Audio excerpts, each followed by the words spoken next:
Praise the Lord. கர்த்தருடைய பரிசுத்த நாமத்துக்கு ஸ்தோத்திரம் உண்டாவதாக. இன்றைய தேவ வாக்கு லூக்கா 12ஆம் அதிகாரம் 32வது வசனம். பயப்படாத சிறுமந்தியே, உங்களுக்கு ராஜ்யத்தை கொடுக்க ஹல்லேலூயா ஆண்டவராகிய இயேசு கிறிஸ்து உங்களை அழைக்கிறார். தேவ பிள்ளைகளே, ஆம், அவர் ராஜ்யத்தை கொடுக்க ஹல்லேலூயா உற்சாகமாய் அவரிடத்தில் வாங்க, அவரிடத்தில் பெற்றுக்கொள்ள உங்களை அழைக்கிறார். தேவ பிள்ளைகளே, ஹல்லேலூயா ஹல்லேலூயா. நாம் அப்பொழுது கொடுக்கும் பொழுது, உங்கள் இருதயத்தை நீங்கள் கொடுக்கும் பொழுது அவர் நம்மிடத்தில் பிரியமாயிருக்கிறார். தேவ பிள்ளைகளே, ஹல்லேலூயா ஹல்லேலூயா. அவர் தாமே நமக்காக காயப்பட்டார், நொறுக்கப்பட்டார், அடிக்கப்பட்டார் வனாந்திரத்தில்.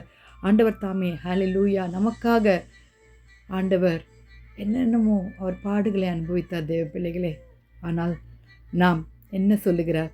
பயப்படாத சிறுமந்தியை, உங்களுக்கு ராஜ்யத்தை கொடுக்க உங்கள் பிதா பிரியமாக இருக்கிறார். நல்ல மனுஷருடைய நடைகள் கர்த்தரால் உறுதிப்படும், அவருடைய வழிவின் மேல் அவர் பிரியமாக இருக்கிறார். நம்முடைய வழிகள் எப்படியாக இருக்கிறது? நம்மளுடைய வழிகள் கர்த்தருக்கு பிரியமாக இருக்கிறதா? தேவ பிள்ளைகளே, ஹல்லேலூயா. ஒவ்வொரு நாளும் நம்மளுடைய வழிகளை நாம் ஆராய்ந்து பார்க்க வேண்டும். கர்த்தருக்கு பிரியமாய் வாழ சங்கீதக்காரன் சொல்லி கொண்டிருக்கிறார். தேவ பிள்ளைகளே, வேதத்தில் அவருக்கு உகந்தவர்களாய் நம்ம வாழணும். நம்மளுடைய நடைகள், நம்மளுடைய சிந்தனை மண்டலங்கள் அவருக்கு பிரியமாக இருக்க வேண்டும். உற்சாகமாய் கொடுக்கிறதுல தேவன் பிரியமாக இருக்கிறார் என்று 2 கொரிந்தியர் 9ஆம் அதிகாரம் 7வது வசனத்தில் உற்சாகமாய் உங்கள் இருதயத்தை நீங்கள் உற்சாகமாக கொடுங்க. உங்களுடைய வருமானத்தில் உற்சாகமாய் தேவனுக்கு தசமபாகத்திலும் மற்ற காரியங்களிலும் ஊழிய காரியங்களிலும் உற்சாகமாய் கொடுங்க. தேவ பிள்ளைகளே, கர்த்தர் உங்களை ஆசீர்வதிப்பார்.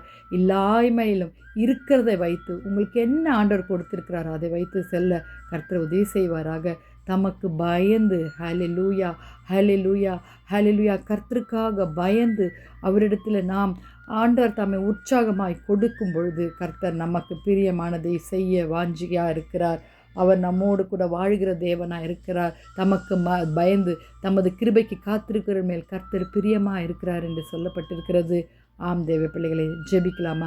துதிகளின் மத்தியில் வாசமாக இருக்கிற எங்கள் பரலோக தேவனே, அப்பா ஸ்தோத்திரம். அப்பா ஆண்டவரே, மத்தேயு கர்த்தாவே 3ஆம் அதிகாரம் 17வது வசனத்தில் அன்றியும் வானத்திலிருந்து ஒரு சத்தம் உண்டாகி, இவர் என்னுடைய நேசகுமாரன், இவள் பிரியமாக இருக்கிறேன்னு உரைத்தது போல் அப்பா, நீங்கள் எங்களை பார்த்து நான் உம்மிடத்தில் பிரியமாக இருக்கேன்னு சொல்லுங்கள் ஏசப்பா. எங்கள் வாலிப பிள்ளைகளை ரட்சித்து கொள்ளுங்கள் ஆண்டவரே. அப்பா, நன்மை செய்யும், தான தர்மம் செய்யவும் ஆண்டவரே, மன உற்சாகமாய் கொடுக்கவும் எங்களுக்கும் எங்கள் பிள்ளைகளுக்கு கிருபை தாங்க ஆண்டவரே. அப்பா, ராஜ்யத்தை கொடுக்க கர்த்தர் உதவி செய்யுங்க சுவாமி. ராஜ்யத்தை பெற்றுக்கொள்ள உதவி செய்யுங்க அப்பா. எல்லாரையும் பாதுகாத்து வழிநடத்துங்க சுவாமி. கையின் பிரயாசங்களை ஆசீர்வதிங்க. துதிகான மகிமை உமக்கே செலுத்துகிறோம். மீட்பர் இயேசுவின் மூலம் ஜெபம் கேளும் பிதாவே. ஆமேன் ஆமேன். Have a blessed day and God bless you from El Bethel Prayer Ministry. Jesus is coming soon. Are you ready? God bless you.